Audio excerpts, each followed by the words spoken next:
Lewis. So welcome. Today's dojo will be geared towards, I think, more for agents today. And we've got a couple of agents here with us that are on either end of the spectrum. We've got Allison, and then we've got Brad, who's been doing this a long time. So I think this will be a lot of good new stuff for you, Allison. But Brad, we're going to, I'm sure, get a lot of good tips from you. So today's topic is client management and time management. So what I mean by that is, eventually when you've been an agent a while, you're going to get a big portfolio of clients, and there's only one agent to help handle all of these clients in an efficient way. And just by being in this business, the odds are already stacked against you. I did some stats. They are as follows. As far as how many licensed Medicare agents there are in the country, there's about 138,000. And anybody want to guess about how many Medicare beneficiaries there are in the whole country? Millions. That's right. Over 28 million, and 10,000 new every day. So 138,000 agents to take care of 28 million plus clients and growing. Just the numbers as it is, it's just there are not enough of agents to even deal with all these. But then of those 138,000 agents, how many of those do you think, even first of all, only a portion of those work seasonally, AEP, October through December. And then an even smaller portion of those that work year round are even quality agents that are really taking care of their clients. And you want to be one of those. So when you are an agent who is taking really good care of your clients, you're in high demand, because clients can recognize that, and the word's going to get out. As you know, Brad, you've been referred hundreds of thousands of times probably by your clients because you're so wonderful. I don't know about hundreds of thousands. Well, thousands and thousands, let's say. Thousands. Word gets out because it's hard to find a good agent. One that, first of all, cares, and one that knows what in the heck they're doing and knows their stuff, or knows where to access resources to get information, or who will spend time with you. And you just have to manage that stuff accordingly, because I feel like you have to be a well-rounded agent. Yes, you have to know about Medicare. You have to know where to get information. You have to be good at selling and convincing people that, yes, if it is appropriate for them to make a move, that they should do so.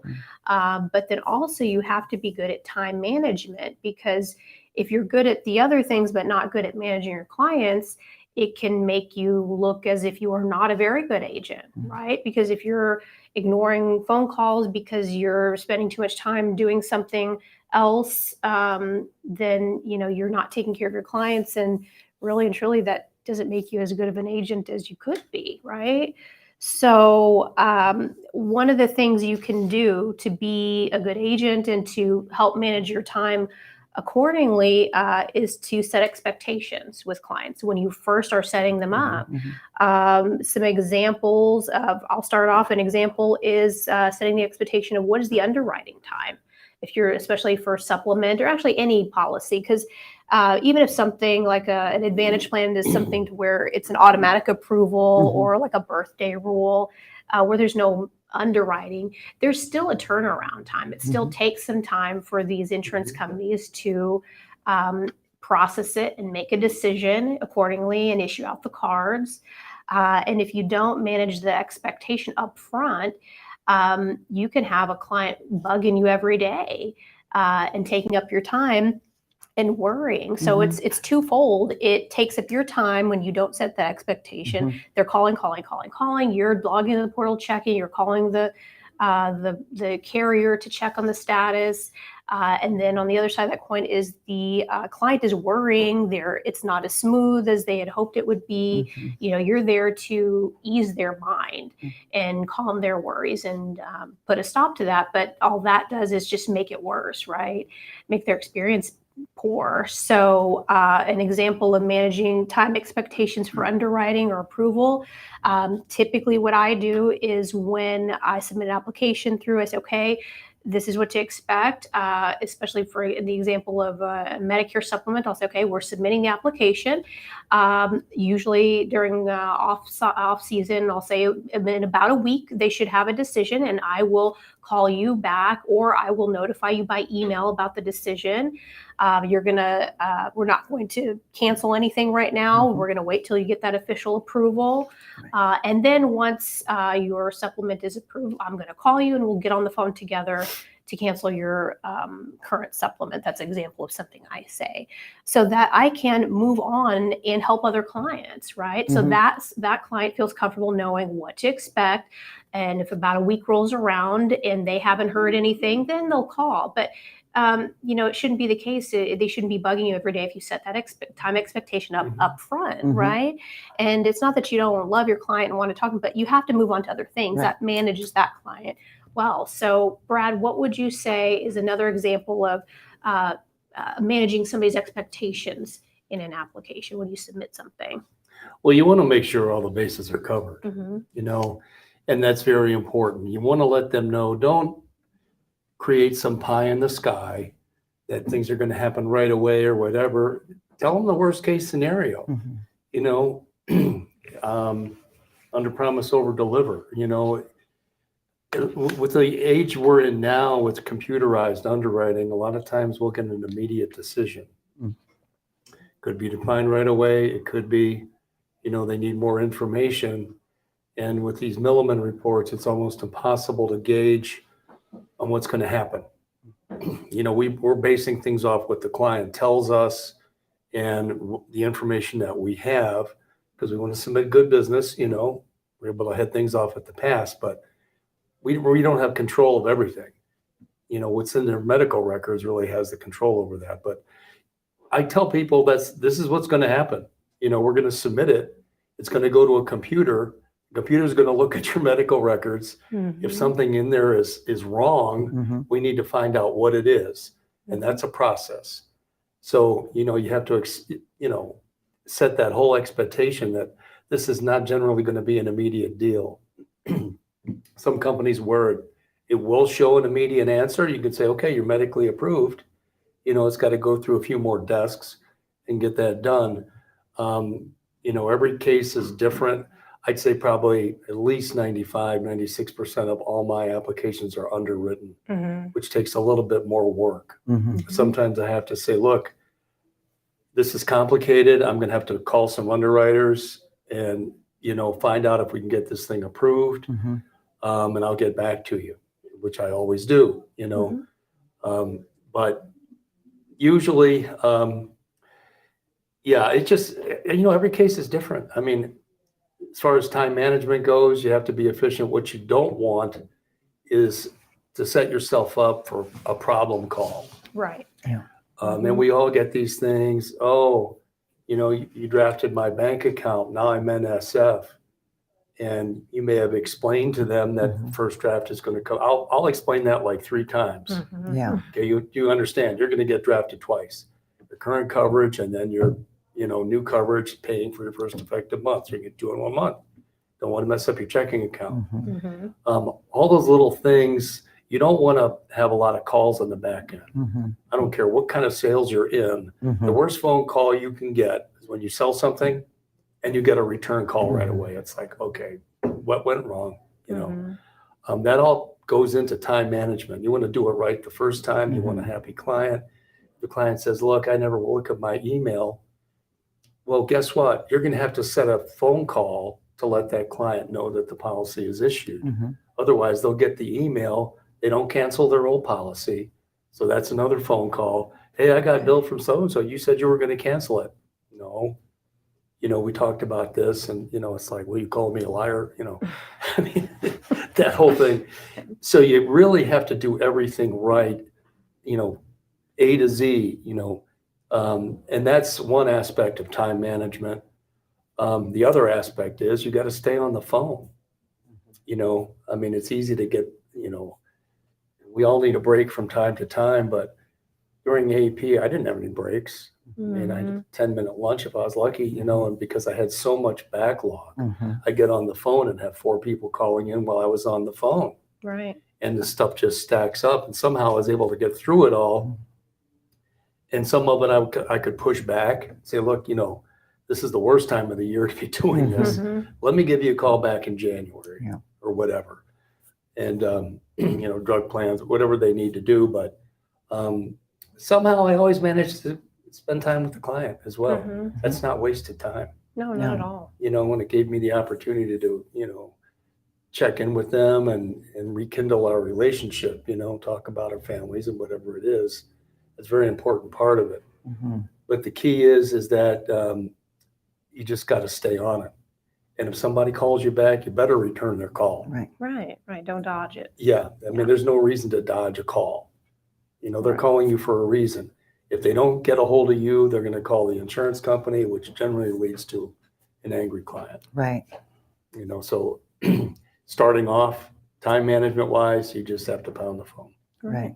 I agree. And you're proof that you can be a tenured agent. You've been an agent for many years and you manage your time well, you manage your clients well, and it still leaves you time to chit chat with them and spend the time that you need with them to get to know them or to catch up with them. So it can be done. It absolutely can. But right, you have to work at it every day. It's not something you can just put on autopilot. Right. You have to manage everything every day. And telling people up front the nitty gritty of it. Okay, it's one thing that if somebody wants to buy something from you, you get excited, you make the sale. Okay, you want to get the app done and you want to get them off the phone. Really, you're doing them a disservice if you don't say, hey, look, there's actually some, I know you are maybe in a rush, but actually there's some really important things that I want you to know. I want you to know about the turnaround time, what to expect. I want you to know that, hey, if there's anything that pops up that causes a decline, don't worry about it. We will go from there. But we'll and either there'll be some alternatives we can look into, even on people who are in OE or a birthday rule application where there's no underwriting. I've had it before where something happened and it got kicked back or got declined. But you just have to, even in those cases, say, look, if anything happens, any kind of decline, any kind of something happens, don't worry, we'll check on it in a week or we'll check on it in a few days and we'll just go from there, right? So, or if you get something before I do, let me know, so that they're not having a bad experience, because along with selling is also prepping them for what could be the worst case scenario. And I think you can probably give an example yourself of when we've sent an application through for someone whose health was questionable. Yeah, you want to kind of expand on that, what you told that person to kind of warn them up front, what to expect? Well, I mean, luckily, because I've been able to listen to your guys' conversations before I started doing it myself. That's something I've listened to often, setting the expectations. And with the ones that have been declined so far, the good thing was, we did manage those expectations. This might be an issue. You have osteoarthritis and you're having injections. We don't know that. We'll put it out there. We'll see. And in those cases, it's not a surprise. What I do find with time management, and you made a really good point on, if you manage those expectations up front, because 9 times out of 10 in any sales I've done, if they're coming back to me, it's my fault. I forgot to say something. I didn't expound on that. You like you said, you can get busy.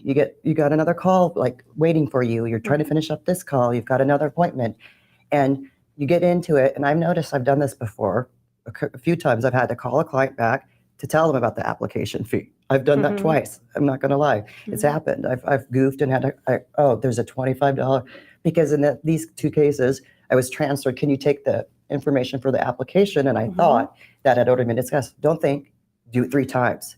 These are the important things. And so I have like a little checklist right now as I'm newer to remember. If you guys see all my Post-its there, those are my checklists. So I know, okay, did I ask all of these things? All right.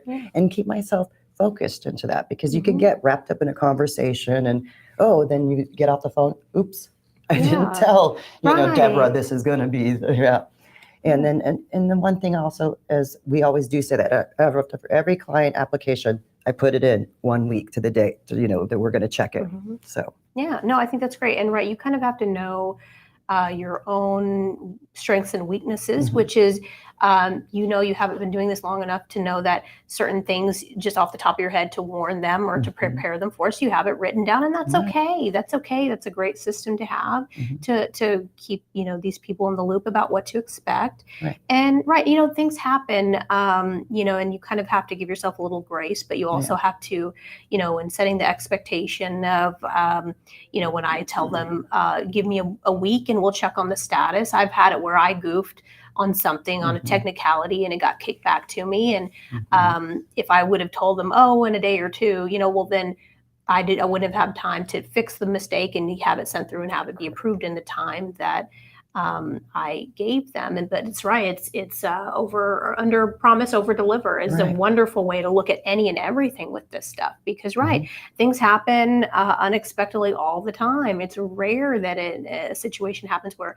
an application is sent through and it's smooth like butter, nothing, it works exactly like clockwork, like it was. You push the green button, door opens. Yeah, exactly. It almost rare. It's very rare that stuff like that happens. Right. But that's why you're there, to make sure it goes as smoothly as possible and to troubleshoot through things.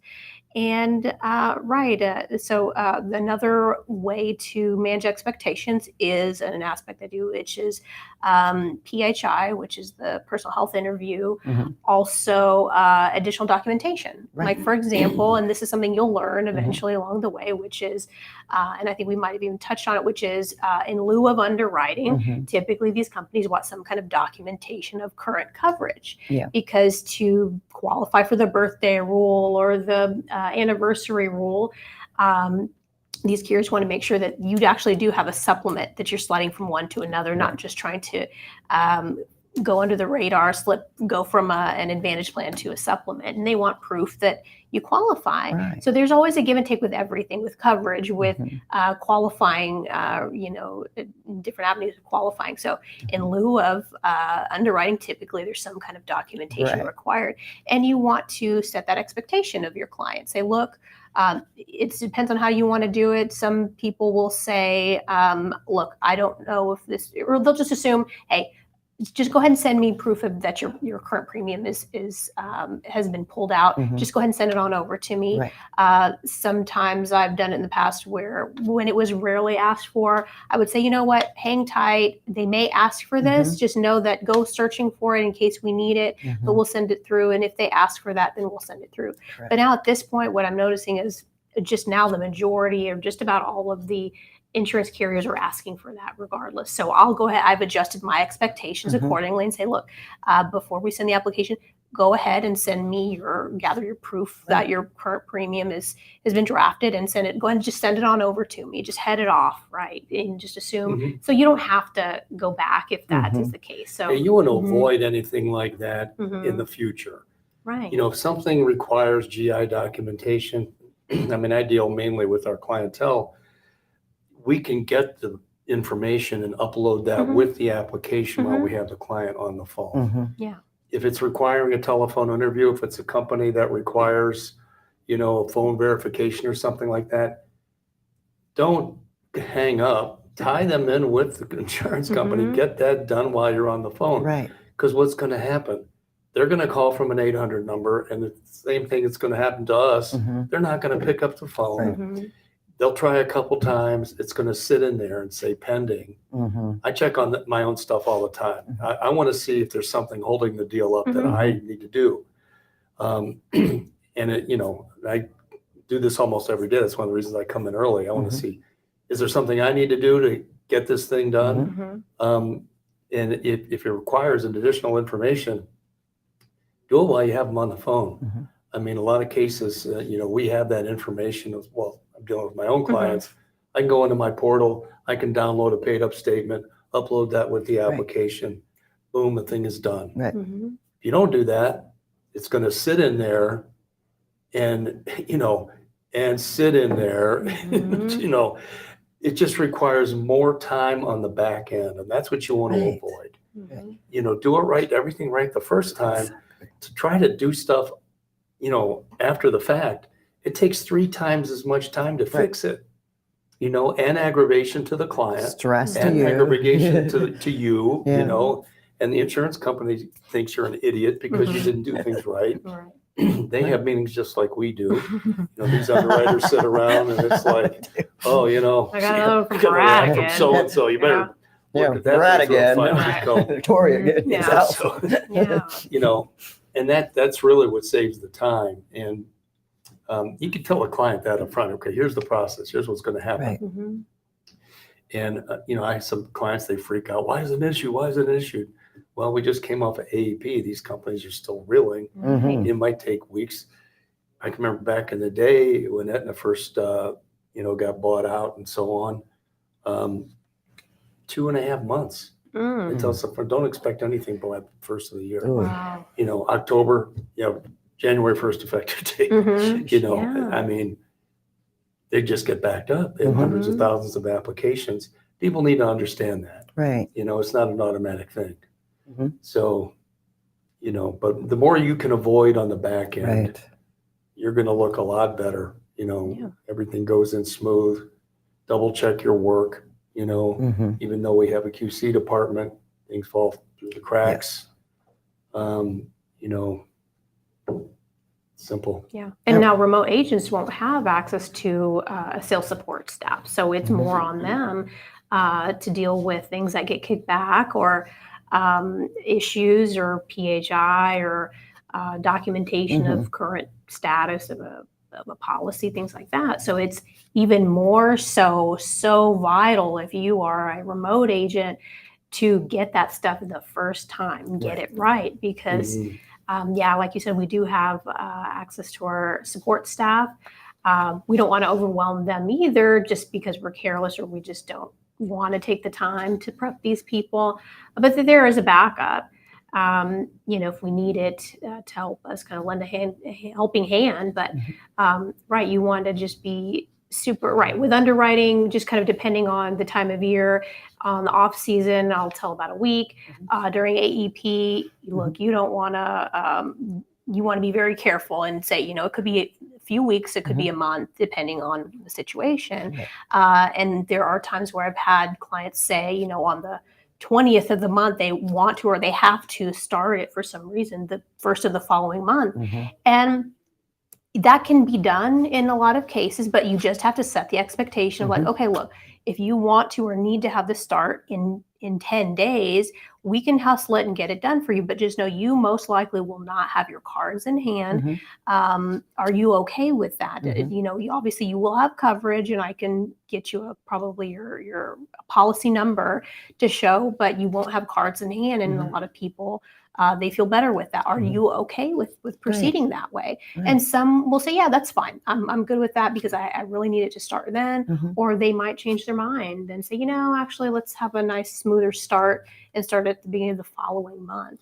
But, that's just the kiss of death right there is you have somebody start a policy 5-10 days before, you said after they send the application, they don't have cards and they're calling you and wonder, where's your cards? Did it go through? What's the problem?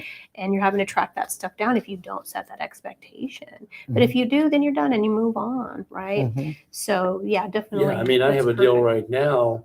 I explained to the client when it comes to termination of Advantage plan, termination of a Select plan. A lot of times these insurance companies don't send the letter out till after the policy's been terminated.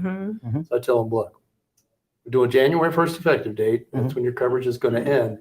It may not be issued by then.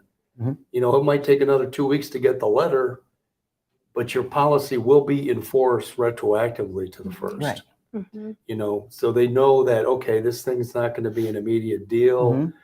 They're going to take their time getting this letter. Sometimes they say, oh no, we have to mail it to you. We can't email it or fax it. And you have that whole time delay, but set the expectation and let them know it's like, this is not going to happen right away.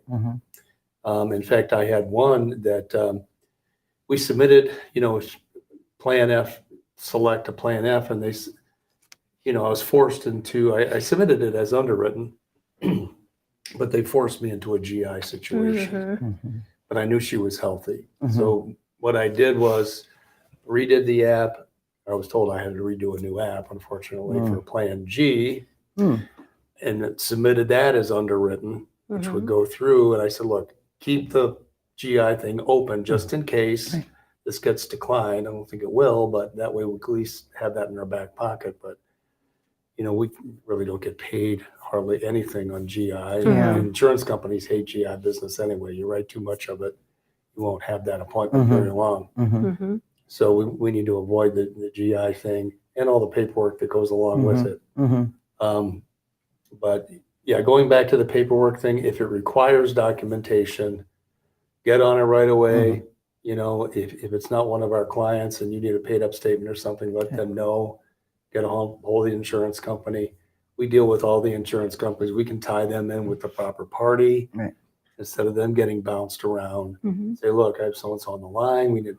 She needs a paid up statement, whatever. And they can get that hopefully emailed or faxed over to them and back to us so we can get it to the insurance company. But these are things we need to handle. Right. I mean, you can't assume you're going to write the deal and then you have some backup support guy take care of all that Imaginary stuff. friend. That doesn't happen. If it does happen, it's going to take a month because they're not going to go like Johnny on the spot. I like to nip these things in the bud right away. If it requires something, I'm on it like white on rice. I want this thing done and off to the next deal and a happy client, instead of stuff hanging out there where it's, we've seen situations where you get towards the end of the month and you look at the submitted applications and we got all this red stuff. Well, it's going to be effective in 3 days and we don't even have a determination on it yet. Somebody dropped the ball big time because these things should be handled way in advance. At least call the insurance company so we can move the effective date up. Don't wait till that third day. Don't wait that long. I mean, it has to be a lot of communication there. It doesn't just stop with you making the sale. I mean, it's not a sale until it's paid for. That's true. Exactly. I mean, all these things. The egg did not hatch yet. The stuff on the board doesn't mean anything until it's paid for. It's not a deal. So you want that process done as soon as possible. Right. That's right. And that goes into something you haven't really experienced yet, but you will, because right now, as technically an apprentice, you're able to focus on sell, learning about Medicare, and that's your main focus is right now, and calling people back and chasing them down to get them to commit to what they said they would do. But eventually you'll have to, when you get licensed, you will have to be responsible for the status checks of your deals, your applications that are pending. You'll have to go in and be checking on those things and carve out time to do that. Brad, you said you carve out time in the morning to do that stuff. I check on everything. Yeah, there you go. Like I want to know what's going on. Exactly. Yeah, like me personally, because no surprises. because me, I do mine in the evening. Because that's just works for my personal schedule. I can't come in early, so in the evening after everybody's left, that's my quiet time when the phones are quiet. I can check on all the statuses of everything. I can check and see if everything that I sent through has been accepted by the insurance company, if the statuses have changed. I'll shoot out some emails to send up status updates, things like that when it's quiet outside of selling time, because you really want to minimize the time you are dealing with those things so that you really and truly, you have to try to find every way possible to eliminate distractions, anything that distracts you from selling, right? So, and that means, dealing with callbacks of clients over and over again by not setting expectation. That also means another thing that can distract from selling is when you are helping clients for other agents, which is something we dealt with the other day. And it's kind of one of those things that can be addressed as it happens, which is like if someone is calling for, so a couple of things. If somebody is calling with an issue on your own policy, maybe the turnaround time is taking a lot longer than you set the expectation for that it even should be, there was one that's taken 3 weeks now. And, I guess it wasn't expected that it would take that long by the original agent. And, but you can't spend an hour chasing, looking up the status and calling the carrier and just talking about it with other agents and, talking about it with the client. And if it's in my opinion, if I can't figure it out in about 5 minutes, I'll tell the client, look, I'm going to call you back. I'm going to carve out this time and direct this day to really dig into it for you, because that can be such a huge time suck if you let it, right? If you want to discuss, issues with why is it taking so long? What are these companies doing? I'll get on the phone, be on hold with the agency. It can be just a huge time waste, and all it is taking away from selling. Mhm. So again, my rule is if I can't get it figured out in a few minutes, I'm just like, you know what, I'll look into for you, and I'll send out like an APB to the sales support or something, or shoot out an email to the carrier, or message internally into the portal to the carrier. And then I'll say, look, I'll check on it this evening, or in 24 hours, I'll call you back, and let that marinate, or let whoever do what they need to do to check on it and get back to me, because you just cannot spend all day talking Right. about it, discussing it with other people, discussing with a client, because it's just a big time waster. You do not do that. And tenured agents know that. You don't, if somebody calls in and it's not done yet, well, let's give it a little more time. We don't discuss it at length. That's all there is to it, because again, that goes with time management. Another thing that maybe newer agents can do that they don't realize that's kind of working against them when they're trying to manage their time is when a client calls in for another agent, right? So you have to know that you are not another agent's secretary. We all answer the group line, and it could be anyone. We don't know sometimes, right? Or you could be one of Brad's clients usually. And what I've told people is, look, answer the phone, right? You want to answer the phone as much as you can. If it's a client of somebody else's, great. Take their names, talk them up, say, oh, Brad, he's such in high demand. He's such a great guy. I can see why you're his client. I'm sure you love him, but he's super tied up. Let me have him call you back within 24 hours, take name and number, shoot him a message, and be done with it, right? Because if you are sitting there for 10, 15 minutes shooting the breeze with their client, you are wasting your own time. You are taking yourself off the sales floor. Right. You could say something to the client that maybe they discussed beforehand was an issue, and you could cause an issue. I don't know, whatever it is, but it's just something. Look, you're doing it as a courtesy, because we all love each other. We want to see each other succeed. Take the call, send the message, set the expectation. He'll call you either if you told in the afternoon or within 24 hours, and then move on to the next thing, right? Because again, you are not somebody else's secretary, and you have to realize you're taking away from your own, book of business if you just sit there and shoot the breeze with the client all day. So that's also another thing that tenured agents know to do to keep it short and sweet. Also declines. I would say if somebody is declined or somebody else's person is declined, try to do the same thing. Where if you can't figure it out in a few minutes, or you can't find an alternative, schedule a call back for another time, right? You want to maybe try to, like I say, I do mine all my callbacks and things in the evening. I try to in the morning. I try to structure my day so that in the morning I'm dial, leave message, in the hope that in the afternoon they'll call me back, or and I'm saving my afternoons for the callbacks and the problem children and the appointments and things like that. That seems to I seem to be handling it well. That seems to work for me. And during AEP, I'll tell people, look, Saturdays are my drug plan days, because it's easy to get wrapped up in those, and you get paid $10 for it or something. And really, people want to talk about their meds, and it's easy to get off on a tangent. You don't want that to cut into your sales time, your prime time sales time. You want to do that when it's not so busy for you, right? So that's also a way to manage time as well. So other things here. Oh, another thing that can keep you from managing your time well is claims or billing issues. I know that you've had calls like that. Right.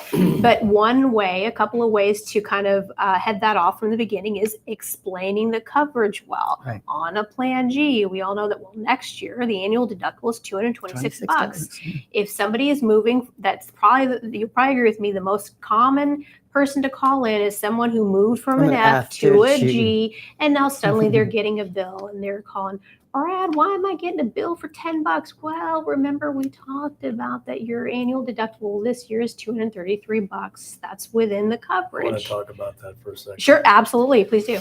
When we sold nothing but Plan Fs, we never had people calling in. Going to Plan G, all of a sudden they get bills. And the thing is, and I can see why, I think the macro move eliminating F in 2020 was caused by insurance companies because it's a big hassle. If these things don't get coded right to Medicare, They it get gets kicked. kicked back. And what do? Instead of recoding it properly, they bill the patient. Exactly. You know, so they have this bill. I got this bill for $300, you know, and they keep sending it to me. What I do, I said, do you have your data service? We know all the prompts. Get in there, bam, bam, bam, bam. Get a hold of the customer service. Here's a data service. They got this bill. What's going on? 9 times out of 10, insurance companies paid for it already. And the stupid billing department's double dipping, or they don't know what they're doing. And you get it handled. If you tell the client, look, yeah, you got to call the insurance company, you just dropped the ball because they don't know what to do, who to contact. They'll get bounced around 100 times and they'll get very mad, and then they call you. And I always tell them, look, call me first. Don't call the insurance company. You have issues, call me. I know the right people to get to. We can get this handled. It just takes a few minutes. But then guess what? You're the hero. Right. Because you fixed their problem. You know, and it's just that extra mile stuff that makes a big difference. And it doesn't take that much time because, you know, if you say, well, look, just call, I mean, we've guys here, you know, oh, look for Part D. Oh, yeah, just call Medicare.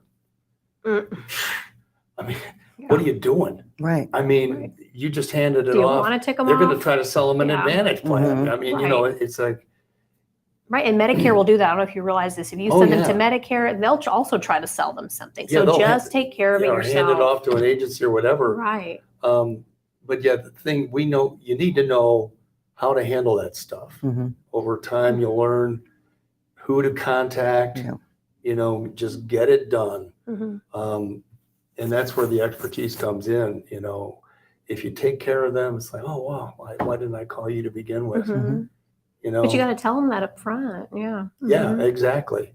But I deal with that all the time. This billing stuff. I had a client, wasn't my client, but they had a Plan F. This guy went to Mayo Clinic, and Mayo Clinic says, "Oh, well, we charge RP excess charges. You got to sign this paper." They paid $8,000. Oh my The guy had a Plan F. Wow. And this goes back a couple of years. I'm like, you need to get your money back. Right. Yeah. You know, because what happened was the insurance company gave them $8,000, plus you gave them $8,000. Double dipped. Yeah. You know, that's kind of like Medicare fraud. Yeah, a a little long bit. time ago, we're not going to worry about it. And I guess they had a lot of money, but I mean, Right. that type of thing happens. People need to know what their plan does. And I tell people, look, you got a Plan G, 226. That's your maximum. You get more than that, there's something going on. We need to figure it out. You know, don't pay that bill. Call me. We'll figure it out. And you know, that's just servicing the client, which we have to do. It's not a one and done. No. Right. You know, rates go up, whatever. I mean, we have to keep them on the books as long as we can, you know, and do the right job for them. You got to be their guru. That's right. Oh, exactly. I mean, that's, you know, what happens, like when you talked about the statistics, the number of agents and so on, what do people do? They call an insurance company. They'll go online, they'll go on the Medicare site. Well, that's a good rate. They'll sign up directly with the insurance company. They have no backup support. No. That's right. They call the don't. insurance company, their name's a number. they're Exactly. bounced around. Your number, your file. You're not a Yeah, person. they get ready. Nobody's there to take care of them. No, they don't have an advocate. Yeah. Oh, you Plan G. Well, yeah, let's get you down to a Plan N. That'll save you some money. I know. Oh, some of these It's just, stories. yeah. I mean, that's the value. I've always said, you know, be a value, Right. not only to your organization, but to your clients, you know. Be proud of your work. Be proud of what you're doing I mean, it for helps you people. sleep at night. I mean, Right. it's, you know, and what goes around comes around, you know. It does. You know, I would call last night. I hit the button, brand new lead. It came in after a little conversation with the guy, great guy. Turns out Jack and Aubrey wrote his uncle. He says, oh yeah, Jack Allen, blah, blah, blah. I'm like, you know what? I can't, I'm going to hand this over to Aubrey so he can get it done, you know? And that's just who we are. Right. You know, Integrity and yeah. Well, how would you want to be take care of treated one in that another. Yeah, it's like, scenario? I wouldn't want somebody else to snake me on a referral, Right. Yeah. you know? Right, But- which can be a common or an easy time waster if you are not asking of somebody who's calling in, well, who referred you, or who, do you have an agent? Have you been working with someone, or who set you up with your plan? If you don't ask that, it's easy for people to just not mention that I've had where one of my agents spent an hour on the phone with someone, Mhm. and we looked it up, and they were somebody else's client. Well, you got to hand that off, and unfortunately you wasted your own time, but you have to do that because you want to do right by the client, first of all, with continuity of keeping the same agent if possible, but also it's it's good teamwork. It's good karma. Just do right by each other, because that's the quickest way to create such a toxic environment, a toxic attitude on the floor, start snaking deals and thinking it's not going to be caught. Just do the right thing, but ask the question up front, because then you can manage your time. Because you would there's been many a time where if I wouldn't have asked that, I said, I'll look them up. Oh, is your agent so and so? Oh, yeah. Oh, you would think that they would ask for them, but they don't. They don't think about it. There's sometimes they think, oh, well, I trust your agency. Anyone can help me. And I'm glad that they think that way, but don't waste your own time. The client appreciates that too. Who wants to do business with a company where you got, salespeople snaking one another? I wouldn't. Yeah. I don't want that agent. I mean, I don't want that person as a friend or an agent. Yeah. We're family-owned business. We create this atmosphere, you become part of the family and everything. And then, all of a sudden, things fall through the cracks. Yeah, right. It does. I've done sales for, like over 24 years, but that is something. Have integrity, be something proud that you can, emulate people like you guys, have integrity. It goes through on that call. It shows in how you represent yourself, how you speak, Yeah, you're right. It means so much, and it shows the integrity, and it helps you to manage your own time and not waste your own time and things like that. So, yeah, that's also something you can do to keep from, throwing your own time management off track. Right. But yeah, Brad, do you have any other input on that? Tips for us for time management or client management? No, I think we covered a pretty wide I have a little new for new ones like me. The best advice I can give is notes. Just be your own best advocate and friend here.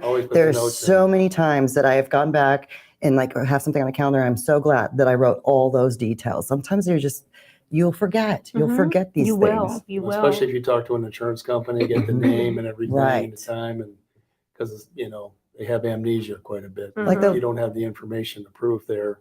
Like that lady that called in the other day, and I saw you talk to her, and we transferred her over. And Brad had notes in there. She was taking her dog to get neutered. I mean, he was able to say, "I talked to you twice, and May I talked to you in this. You're getting your dog neutered." And she laughed. She's like, "That's right." They'll be amazed that you remember that stuff, because it was in your notes. But that's right. Yeah. On my and they dropped the bell here for you too. You're like, "Oh yeah, I remember that." Exactly. You're not having to ask them the same questions over and over again. Right. My last tip would be, especially if you're an agent in the office, and even as a remote agent, don't give out your dang cell phone. No. No. I made that rookie mistake before, never do once that. or twice. Oh man, the one that you give the cell phone to, they will call you, right? So if you're a remote agent, I would recommend having a separate business and personal line, because you have to set boundaries, right? You're a person too. You have a family and you have a life. And yes, you want to make yourself as available to these people as possible, but you do have to draw a line and say, look, after this time or whatever, I'm out of the office and I live my life. Because if you start giving out your personal number, you really are shooting yourself in the foot, because then you're not managing your own personal time very well either. That's work is cutting into that. And if you do that enough, you start burning the candle on both ends. Like in mortgage lending, you give out your number because something can happen on your day off where somebody's literally sitting at a title office trying to close on a house and something goes wonky and they need your cell phone number. Otherwise, the whole thing falls through. Right. The courier didn't make it in time. And that was a horrible, there was no work-life balance in that field. Yeah. Well, not only that, you don't have access to all the information. You're completely blind. I mean, you call them, you don't have their file in front of you. You don't know what's going on. You can't fix anything. Very I mean, it's well, you can't go on vacation. You have to take your laptop. You have to have you have to have access to that stuff, because again, hundreds of thousands of dollars can fall through. Right. That's why people burn out in that business. That's why people burn out. The money's great, but people burn out bad because you just have, but in this business, you can draw the line. You can draw the line. It's not life or death. If it's a Sunday and they something, an application, get approved like you want, or a claim didn't get paid, it can wait till Monday business hours, right? Mhm. So that's also another thing I highly recommend is Yes. having separate business lines and don't go about the personal one. So, Good advice. yeah. Other than that, I think that hopefully is helpful to agents Mhm. in managing their time and managing their clients. And if any clients are watching, that's why we do what we do. We try to get to everyone as best we can, but that's why we try to do it, make the call a quality call when we are setting you up. Yes, it may take a little longer on the front end, but that's to ensure that on the back end, everything is smooth and goes, you have the knowledge you need to take actions if you need to on your own and not have to be searching your agent all around town. So anyhow, that has been today's dojo with Victoria Lewis, and have a wonderful day and say hi to your mom for me. Wow. Hi, Mom.